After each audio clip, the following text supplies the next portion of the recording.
Everybody can have your attention, please. Thank you. All right, thanks everybody for hanging around. Giving our opening talk is Dharma teacher Robin Hoffman. I don't have her profile, but I know that she's been practicing for a bit. She's been a resident up at Cambridge Zen Center, and she's held a number of roles there. She was a resident here for, what, like 10 years or so? Yeah, awesome. And I'm sure she's held a bunch of roles here, as is her way. And I think you moved to, what was it, Minnesota for a bit? I did. Yeah, so maybe she can fill us in a bit on her personal information before she gets into her talk, or maybe it'll be part of the talk. And then answering questions today is Kwan Haeng Sunim. Kwan Haeng Sunim, oh, what happened? Cancel. My phone's aggravating me. Hold on, everybody. There we go. Try again. All right, Kwan Haeng Sunim met Zen Master Seung Sahn at the Cambridge Zen Center in 1986. He was ordained as a novice monk in 1999 at Chik Chi Sa, South Korea. And in 2003, he received Bhikku precepts at Tong Do Sa, South Korea. He has lived and practiced mainly at Hwage Sa and Musa. Well, you guys are like giving me a test here. Musang Sa in Korea, where he performed the jobs of Housemaster, media director, and head monk. Kwan Haeng Sunim received Inka in December 2020. He is currently the abbot and co-guiding teacher here at the Providence Zen Center. So thank you both for being here today. Thank you everyone for coming. My biology or whatever, my introduction is sitting somewhere on a computer. We'll just find it for another day. But I became a Dharma teacher in 2011, and then I've lived in the Zen Center for many years, on and off, and then I went to Minnesota for work, and now I'm back. I came to Cambridge in 2021, and I became the director there for a couple of years, and now I'm living in North Attleboro, which is where I originally started my life in New England in 1997. So in 1997 I came to New England, and I had been a single mom and a computer programmer for many years. I started with the University of Rochester in New York, working as a computer programmer, and I came and I was working at Brown in Providence. And the first time I ever went to a Dharma teacher, a Dharma talk, was with our guiding teacher, Zen Master Seung Sahn, Bobby Rhodes. She gave the introductory talk at the First Unitarian Church of Providence, and Kwan Haeng Sunim was there. he did the intros. And there was some monk there that I, just assumed was Tibetan.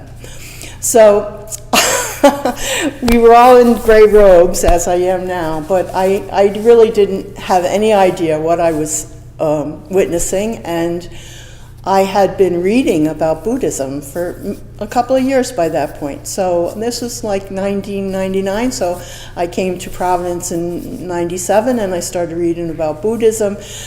And the first thing I thought of when I saw Bobby Rhodes giving her talk was, oh, look, Buddhists let women talk in church.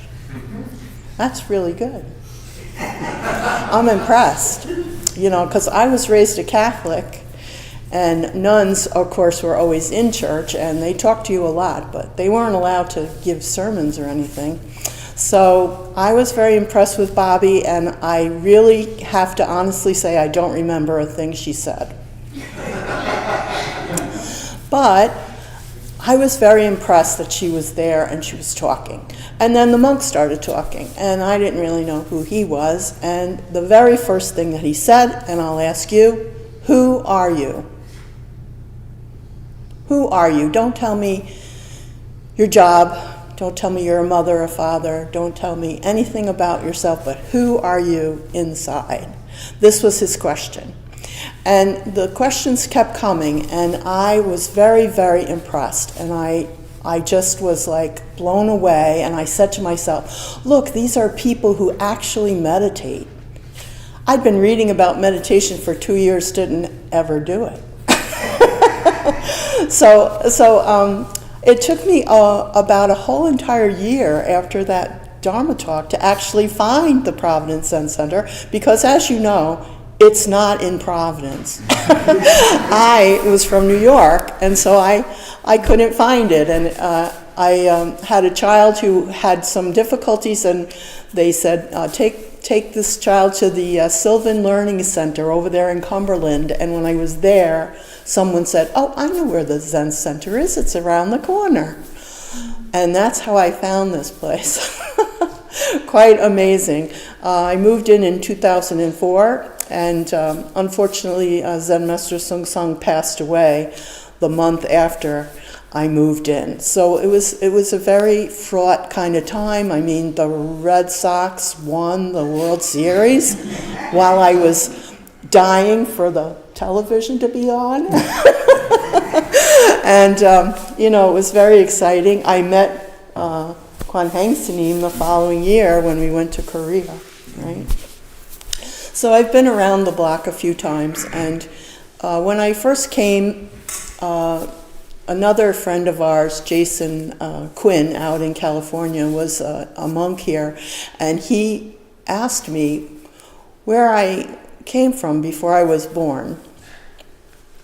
And, I don't know.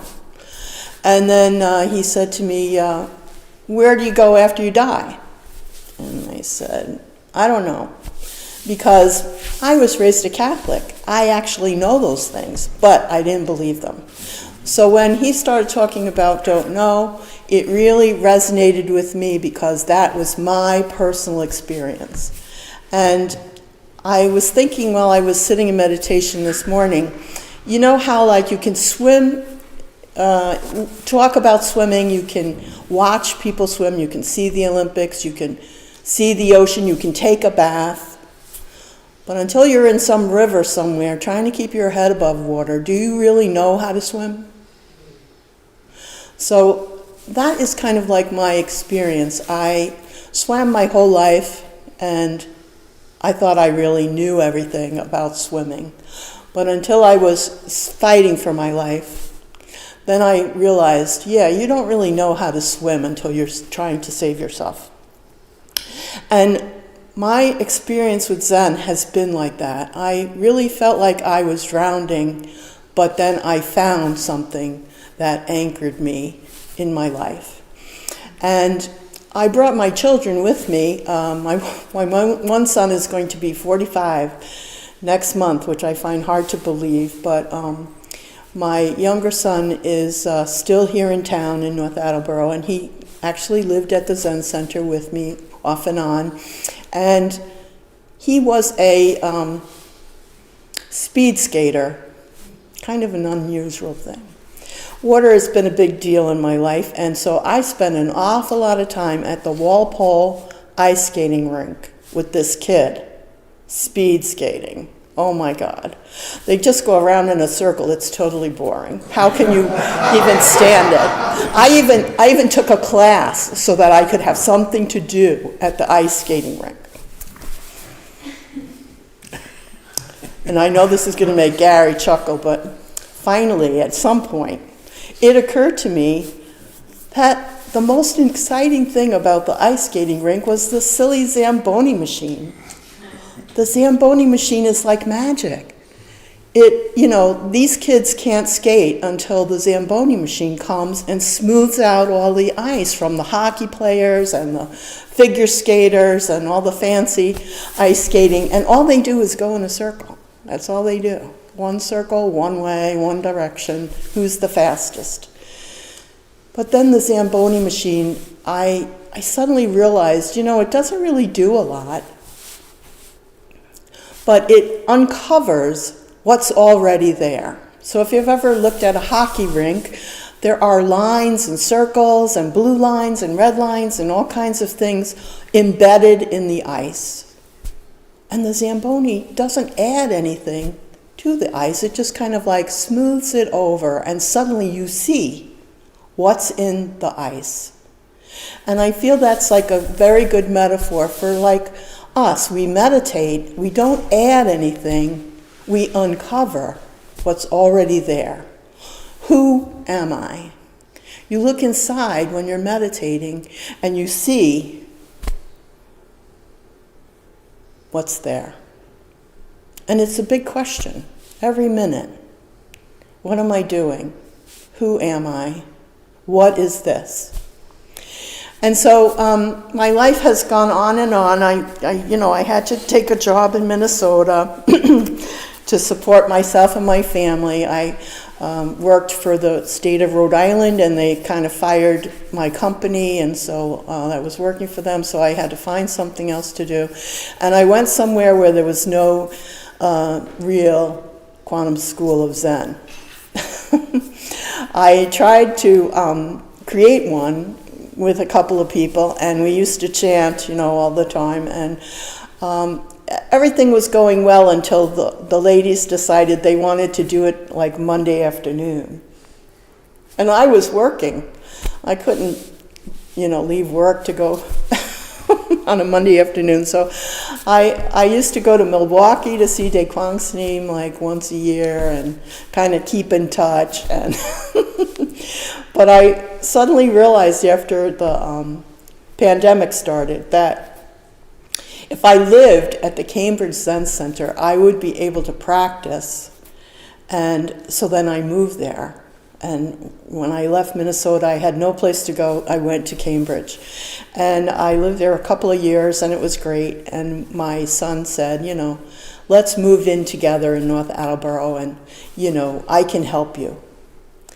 So then I was thinking about, for my talk, this metaphor of water, where the swimming is the don't know. You can't eat a banana, you can't tell a person about a banana, you have to have them eat it.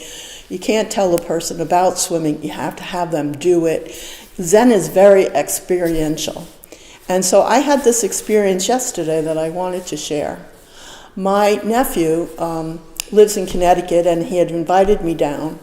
And he lives around the corner from a shrine to the Our Lady of Lourdes. So I'm sure you've heard of Lourdes. It's in France. Of course, to get me to go, he said, some French people are giving a history lesson. Why don't we go? My Catholic family is always trying to get me to go to Mass or get me to do something, And this was very innocent. He didn't really realize what he was doing. And he had us sit in the back so we could leave if we needed to. But honest to God, it was a virtual tour of Our Lady of Lourdes in France. People that came and gave this talk, they had stones from the grotto, they had water from the stream that started with Our Lady of Lourdes there and is still running. And they had kind of like this virtual thing where even the Pope would give you a plenary indulgence for witnessing this virtual experience of Lourdes without having to go to France. So I was very appreciative. I really enjoyed that kind of thing. I enjoyed spending time with my nephew. I appreciate my Catholic background. And I knew that we were having a Christian Buddhist retreat here. And I thought it was God's kind of like, you thought you could escape the Buddhist Christian retreat, but you can't because now you're here. And it was very sweet. And I have my bottle of water from Lourdes. So that's my water kind of continuing. And I said to myself, what is embedded in us that the Zamboni can uncover? I think it's kindness and compassion. I think it's wanting to say, how can I help? I think how can I help is embedded in us, and we just don't know it. The world is so small. I had that experience today. One of our new students went to school with me at the University of Binghamton, State University of New York, and was asking questions about things that only a person that lived in Binghamton would know.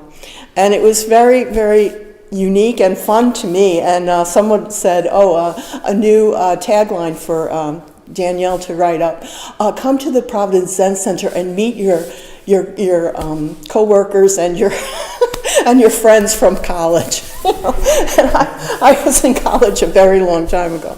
So it's really wonderful when you think about our vows that we say. You meditate for a while, maybe just to start yourself. Who are you? To try to figure that out. But Zen Master Seung Sahn would say, you find yourself. But then what do? Then you say, how can I help? And I really feel that that's what's embedded in all of us. How can I help? The world is really a small place. If you make more friends, then you see that we are all the same and that we really need to help each other through this time in our lives. And I am so grateful for this place, for Kwan Haeng Sunim and Danielle and everyone else, Gary, all the people that help make the Zen Center keep running even after I fled to Minnesota. So I'm back, and I thank you so much for listening. Thank you. I enjoyed that very much.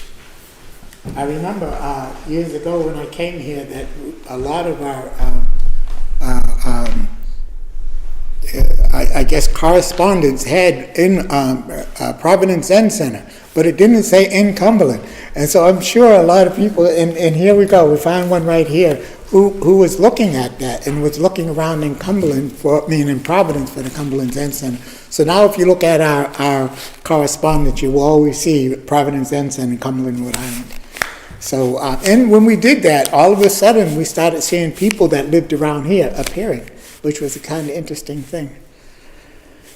And and so also Robin spoke about experience, about Zen being about your experience. And one of the things that I was looking at and then to talk about, and kind of segues right into that, is that there was this, in Japan, a student asked a teacher, what is Zen? And he raised a stick. He had a stick, and he just raised a stick. And the student didn't understand. He says, "I don't understand. That my question is, what is Zen?" And he raised the stick again. And so then the student asked him again, what was going on? And this Zen Master said that the answer is right in front of you. And still, he did not understand. And so the interesting thing about that is is Japanese style Zen, and one of the things that I really enjoy doing is seeing how different the Buddhists and all the religions actually how they come together. And that was one of my things that I was seeing. So in the dropping ashes on a Buddha. The whole world's a single flower. There's a kongan that almost kind of says the same thing.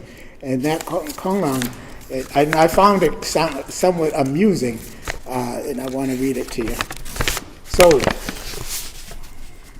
it's called Great Teacher Dho Sa Expounds the Diamond Sutra.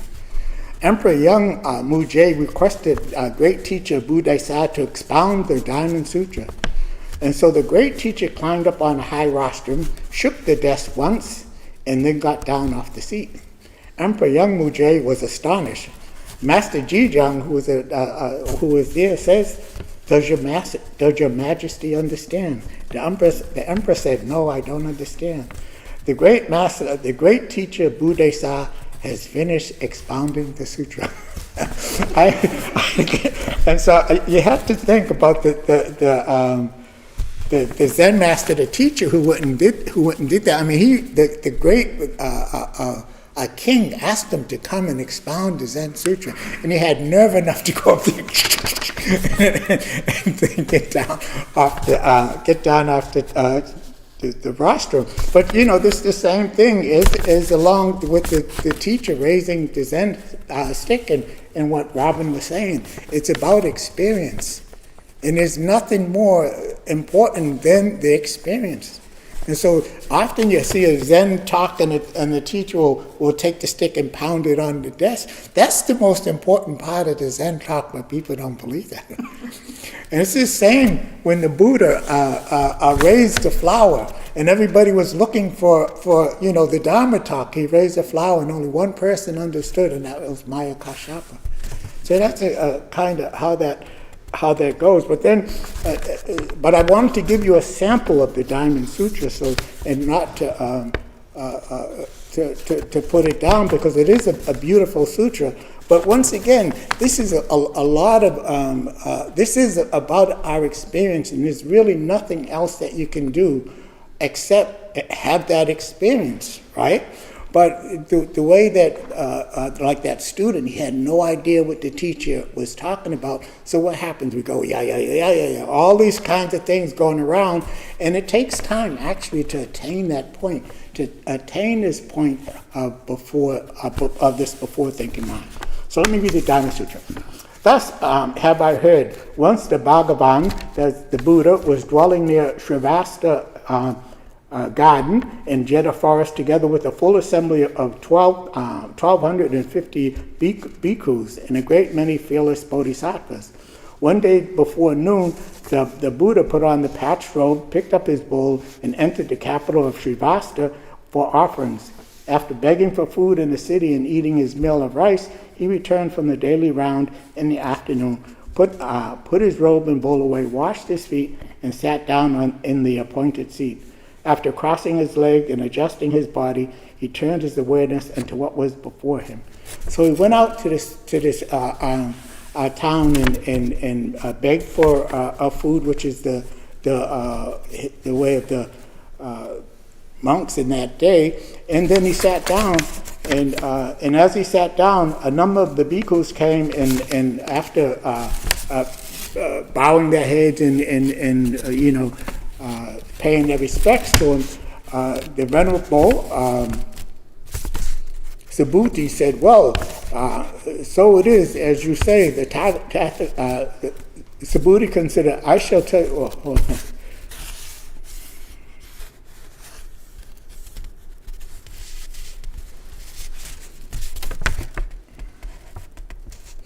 so on this occasion, Subhuti also presented in the assembly. He said, even so, Buddha, if a noble son or daughter should set forth on the bodhisattva path, how should they stand? How should they walk?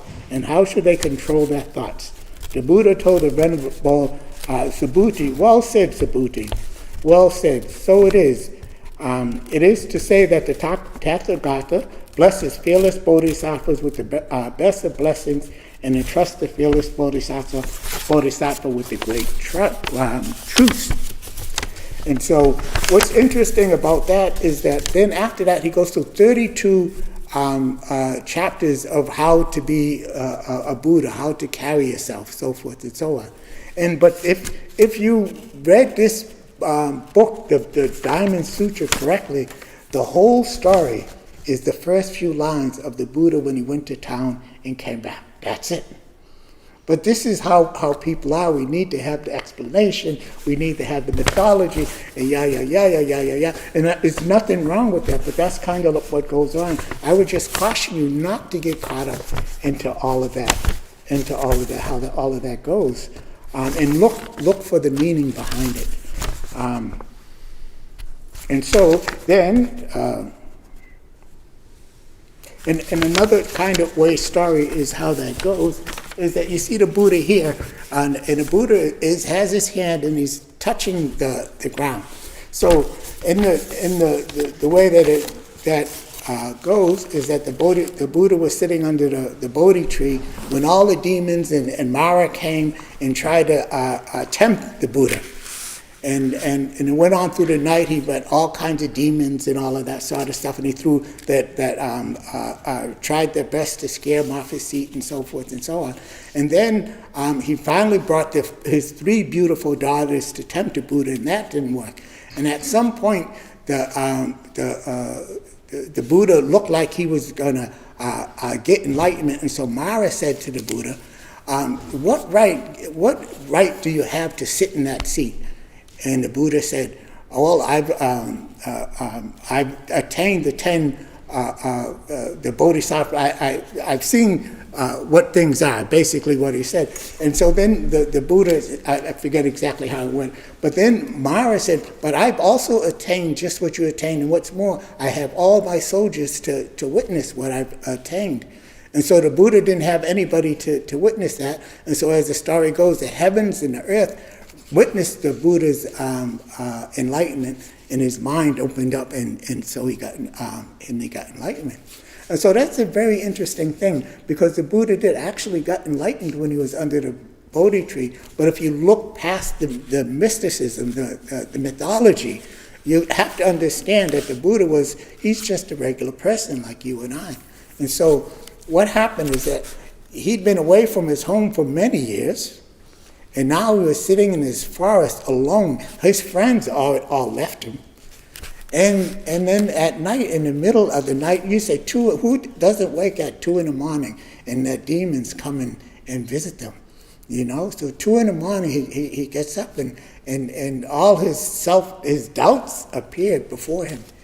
And then in that moment, as those doubts, then something changed and his mind opened up. And so, and what he did, I'm forgetting the main part of this, that what he did is that when the Mara said, what witnesses that you have to see that you have attained enlightenment, what he did is he touched the ground.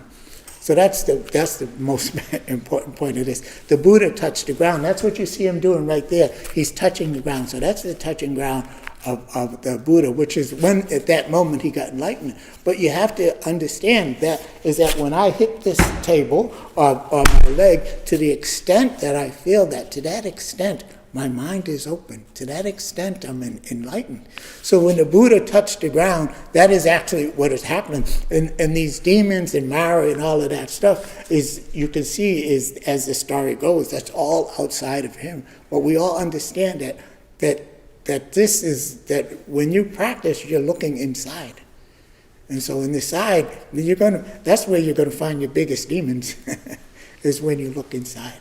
So that's a kind of interesting point. And so it is, as Robin was saying, it's a lot is all about your experience. And so then there's another point that I wanted to make. Does anybody have any questions? Because I haven't talked in a bit, so I'm just going to make a few points. Anybody have? Oh, next point. So the thing is that we have pain and we have suffering. And so pain is you actually feel. So you have pain. Somebody, you have a toothache, you fall down the flight of stairs, you have pain. And then there's suffering. The suffering is what comes after you have that pain. And so I've read, for me, I used to think that when your mind opened up, when you got enlightenment, then all your problems went away. But then I read this book by the Empty Cloud. Empty Cloud was a monk that was born in like 1840, and he passed away in 1958. He lived to be 119 years old.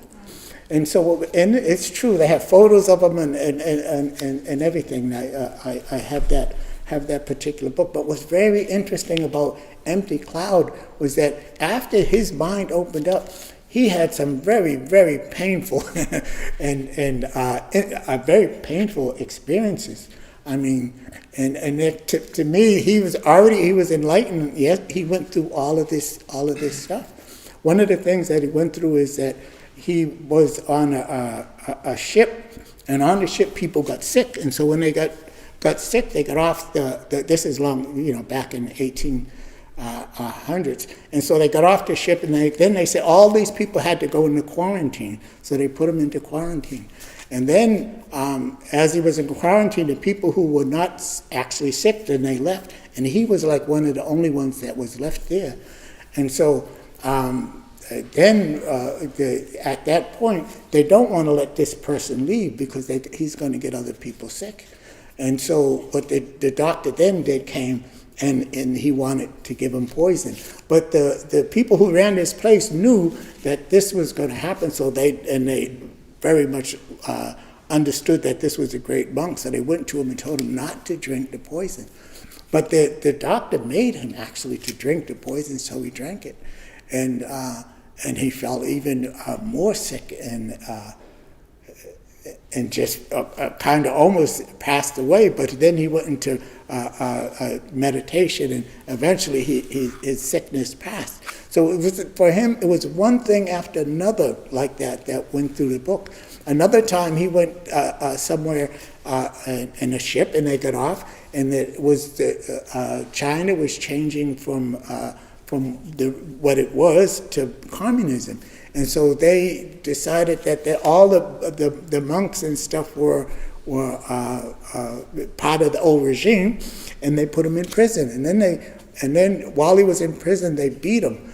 This is on and on and on. But for me, the idea that this person was enlightened and went through all of that stuff and was beyond, so this pain and this suffering, because the way that he held his mind is that after he went through this pain, he didn't dwell on that. So when you dwell on what happened and stuff like that, that's the suffering. Okay, so the suffering, you have that's why you have the option of suffering, you know, and so that's kind of like how that is. And so the other thing, does anybody have any questions? Go ahead. Well, how do you just get to that acceptance part where you don't dwell, or you don't even make yourself feel bad that you feel bad that you feel bad, I totally understand what you're saying. Can you repeat the question for the people online? So the lady asked, how is it that you can have that control to not suffer, even though that you know that, something bad happened to you? How could you not get into that mind of not suffering, right? How can you not dwell on it? How can you not think about it? And that's a very simple answer. That's what practicing is about. If you're not practicing, then you're not. This is why this is about your experience. You can't read a book and come and do. You can do all the reading that you want. A lot of people do, and they'll wind up here after a couple of years of reading. I certainly did, because you can't do this unless you practice. And so what is practice? Practice is about coming back to this moment. So whatever appears in your mind, you come back to this moment. Good thoughts, bad thoughts, you come back to this moment. So good thoughts are just as bad thoughts, but all the time. So you don't want to hold on to anything, and you don't want to push anything away.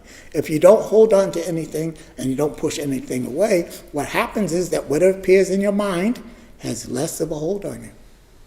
You see? So that's how you practice in looking at that. And, you come to Dharma talks and you understand kind of like that. And then you get into the habit. You see this? A habit of not dwelling on that kind of thing. Okay? So it is a work, it's a job, something that you got to do. And if you were to read about Empty Cloud, you see just how much very strong, hard practicing this fella did. It was no problem for him to do that, to live the way that he was living without dwelling on it. But it does get that to the point where you'll just find that sometimes when you get into argument, you're just not involved in it. Why? Because you didn't invest in it. You go to the store, something happens, and you just figure out what happens as opposed to getting emotional about it. That's the suffering part. You see what I'm saying? Something happened. Okay, it's not about you. This thing happened. And if you understand this point about this I has no self-nature. If you understand that this I has no self-nature, why are you then investing in this thing as something happening against I? Okay? And then you say, okay, then if this I doesn't have a self-nature, then why am I around? Why am I doing what we're doing? So that's then is a good reason to begin to ask yourself a question. What am I? Why am I? Why do I eat every day? Okay? But as you do that and you practice, you begin to find that there's a connection. Okay? And that connection is that you and your connection that you have with everybody else in this room. Okay? That's fairly clear. Fairly clear that you can see that with the climate change. Okay? Climate change is so easy to see that. One thing affects another. What you do in one part of the world affects another part of the world. Okay, you have fighting and murder and mayhem going across overseas, right? It's been going on for a long time. And now those chickens are coming to roost here in America now. That's how that goes. You ain't gonna avoid that. The idea that you can do these stuff to those people and those people are different than you, that's not true. They're not different than you. And so what happens is that soon is going to be happening here. And that's just what you see. That's so easy, that's so clear to see. So one of the things about people practicing is they understand that, practicing is old-fashioned and goes that was the Buddha way back then, but the same thing applies now that applied back then. And what is that? The three poisons: anger, ignorance, and hatred. Greed, anger, and ignorance. I guess greed, anger, and ignorance is what the three poisons are. And they're just as strong back then as they are now. And then you talk about this thing about karma, okay? So what is it? What is karma? Karma is, in your personal life, you can see how your karma works. You really like something, and so you start thinking about it, and you buy that kind of cake or that kind of thing, whatever it is you like. But you can also see karma in terms of the country, okay? In terms of how we are. So look at how the United States is, okay? And we started out with slavery and murder and mayhem of the Indians and so forth, and it's going on now. And it's going on now, and we're causing it, right? We're just right there behind it. So that's the karma you can't get away from. And back then they had slavery. The companies and corporations, they just want to get you working for nothing. That's a karma that exists. It's going to continue to exist until people change, And that's how it is. It goes around and around and around and around. And until it changes, it's going to continue that way. And when I say until it changes, it's not until it changes, until we change it. Okay? It's not something magically out there is not going to happen. You've got to do it yourself. And this is why which segues me into my next thing. This one I like this part here, and this is, I don't even really have to look at it, but let me see. And it is, we had some meetings where we talked about AI, and somebody really this is a student who's been around for a long time, thought that AI would actually have, at some point would be like can teach Zen. Can become the JDPS and Zen Master. And you know what's really funny about that is they're right. Because you could get that to answer all your questions, tell you all the Kongan answers, work with you on the Kongan, yeah. But it's still, you have to do the work. Because people don't understand that what a Zen Master is and what a JDPS is what?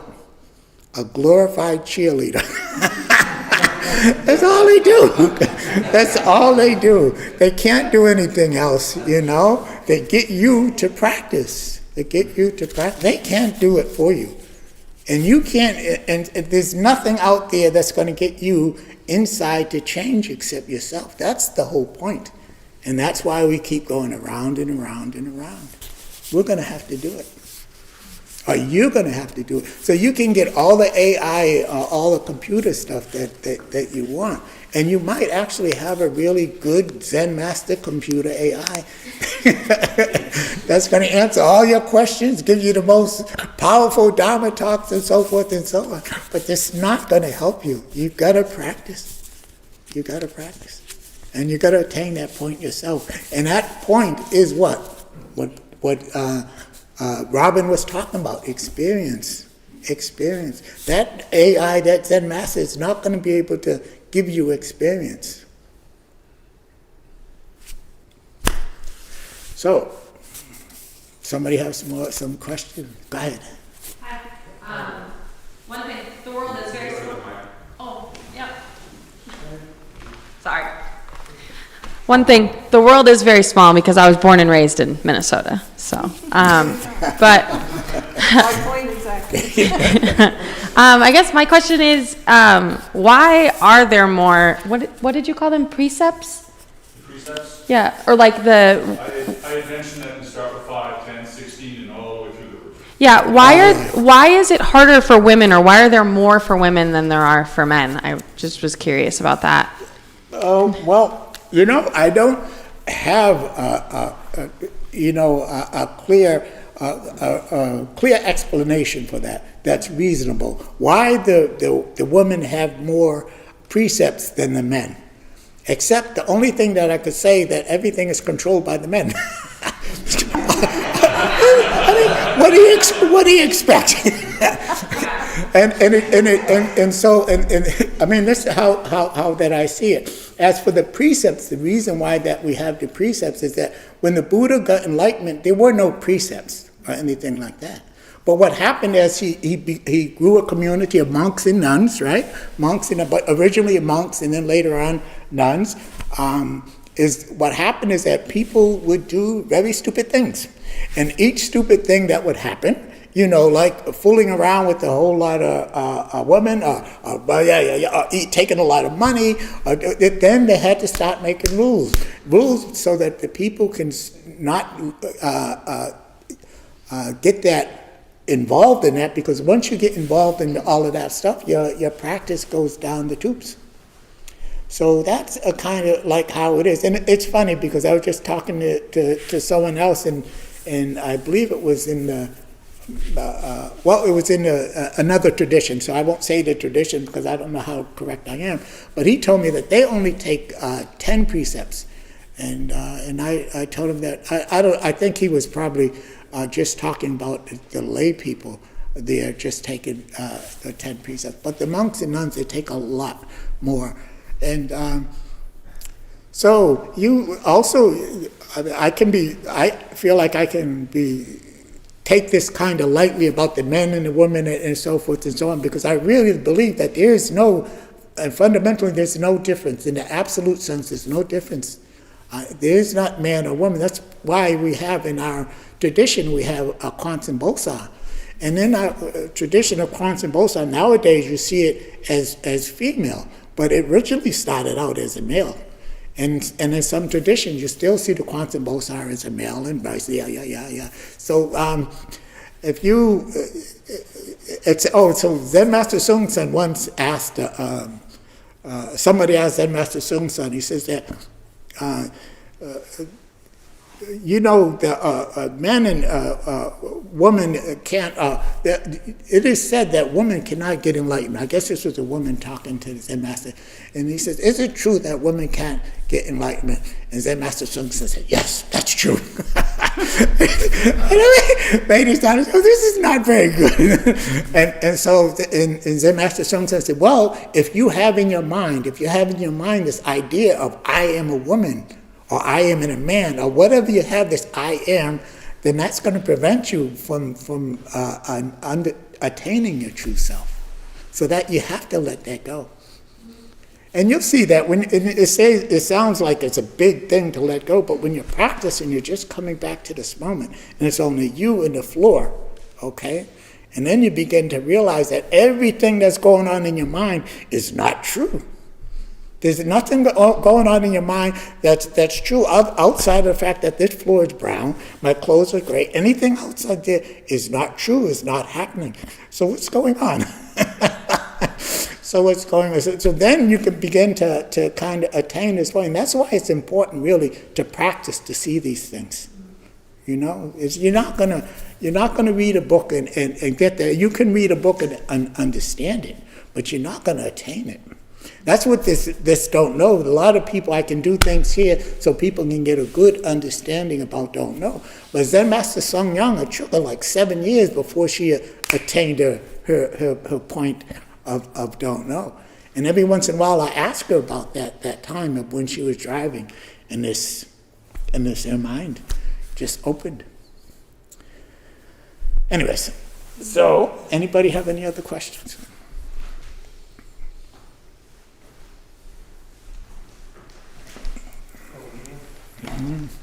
Yeah, I just wanted to ask then, you know, we talked a lot about the sutras and the books and all that. Like, if we are practicing, we have the you know, the bowing, the chanting, the sitting, walking. Do the books and reading and understanding all of the mythology, we call it, or you know, the facts of what the history and tradition of Buddhism is, what is the value of all of that, and should that be part of our practice in addition to all the things we're doing? Is there value in the books and the sutras and all that? Well, there is the short answer is yes. And one of the things that with Zen Master Seung Sahn, he would actually teach us, he would have us meditating and practicing Buddhism so that we could attain something. And then when you read the sutras and stuff, you would understand. So that the other point, and I know he's walking over there. So the other point of that is that it is a good thing actually to read, but how do you read Zen books and sutras and stuff nowadays? If you do some reading, like you read one page and then you meditate, you can actually get some insight into that. This is one of the fun things that I have when I'm reading something, and then I'm able to connect it with other religions, you know, and other traditions and stuff like that. Like the kingdom of heaven is inside. Be still and know that I am God. And those kinds of things. That, you know, you can see that in reading and kind of attain it. But you know, you got to practice. And you don't read the sutras and stuff like you read a novel. Okay, you read it and you read a few pages and stuff like that, and then you go and sit and let this kind of insight appear. Okay, so insight is when your intellect and your experience come together.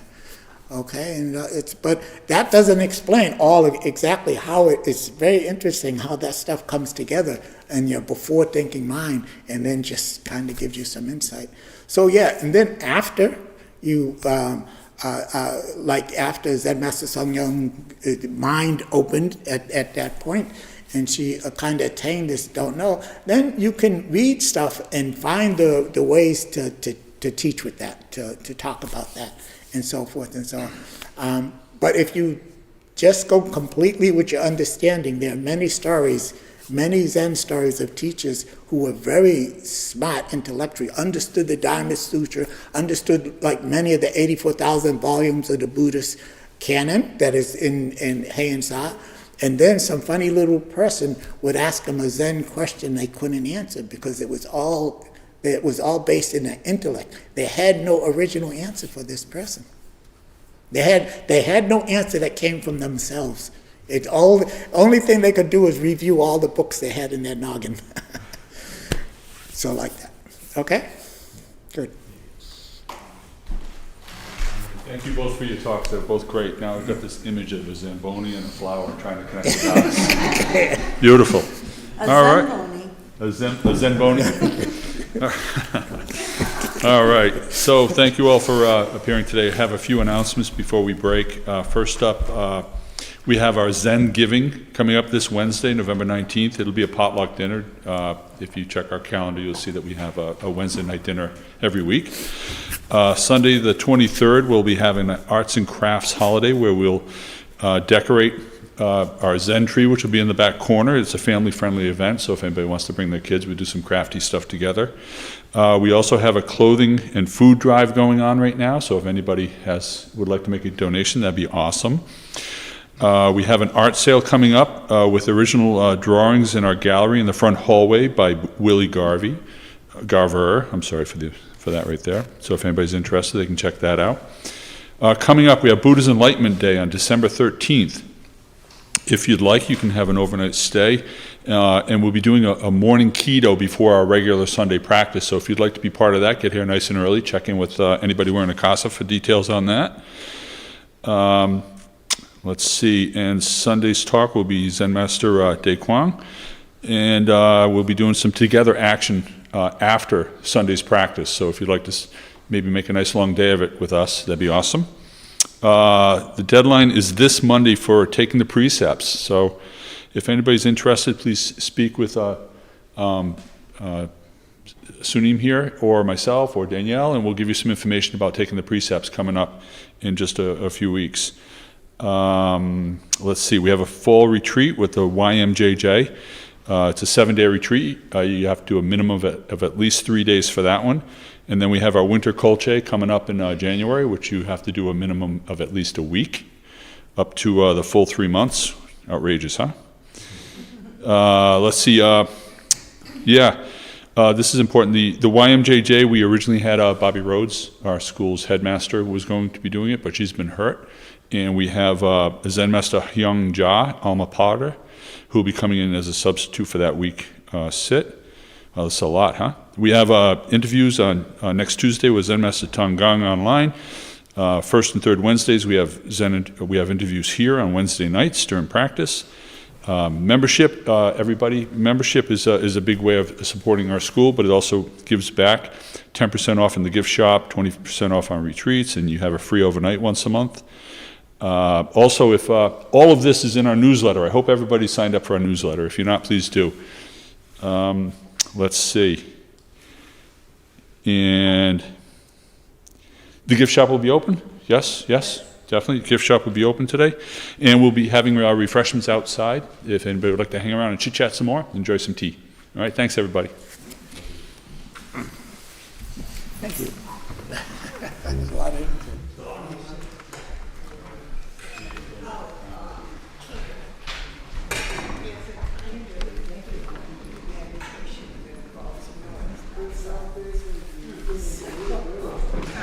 No, I keep trying to get out of the light. They keep throwing me back under the light. Yeah, in all my intros,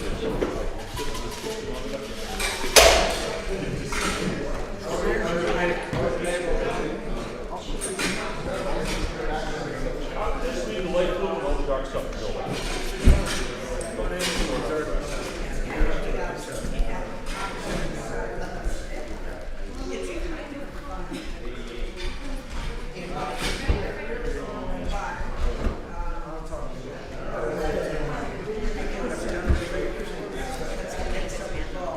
She wants to take precepts, but it's something, there's some kind of, there's some requirement.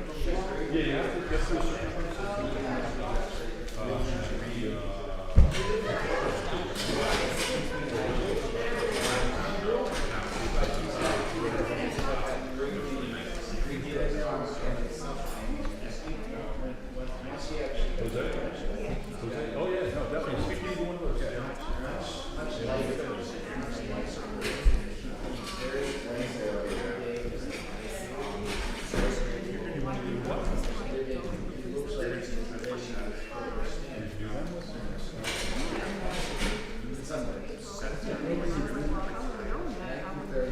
Weird.